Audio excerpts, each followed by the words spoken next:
కొంతమంది చూస్తారు కదా 2 ఏళ్ళు పడుతున్నాయా 3 ఏళ్ళు పడుతున్నాయా అనేది.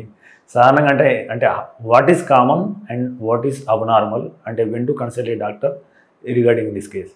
ఓరల్ సబ్మ్యూకస్ ఫైబ్రోసిస్ అంటే మనం పాన్ గుట్కా తింటున్నప్పుడు ఎప్పుడైతే మనకు ఫస్టే కొంచెం రెస్ట్రిక్షన్ ఆఫ్ మౌత్ ఓపెనింగ్ అంటే నేను ఇదివరకట్లా తెరుచుకోలేకపోతున్నానని అనిపించిన వెంటనే డాక్టర్ని కన్సల్ట్ చేయాలి. అప్పుడైతే ఈ సర్జరీ దాకా వెళ్లకుండా కొంచెం కౌన్సిలింగ్స్ ద్వారా వాళ్ళకి హ్యాబిట్ తగ్గించడం, ఇంజెక్షన్స్ ద్వారా ఆ గట్టిపడిన చర్మాన్ని అదే ఆ బుగ్గని కొంచెం నార్మల్ దానికి తీసుకురావడానికి వీలుంటుంది. సో మనం ఎప్పుడు ఫస్ట్ నోటీస్ చేయంగానే రెస్పాండ్ అయితే ఈజీగా ట్రీట్ చేయొచ్చు. కానీ వీళ్ళు డాక్టర్ దగ్గరికి వెళ్తారు, వెళ్ళినప్పుడు మేము ఫస్ట్ ఏం అడుగుతామంటే ముందు హ్యాబిట్ తగ్గించండి అని అడుగుతాం.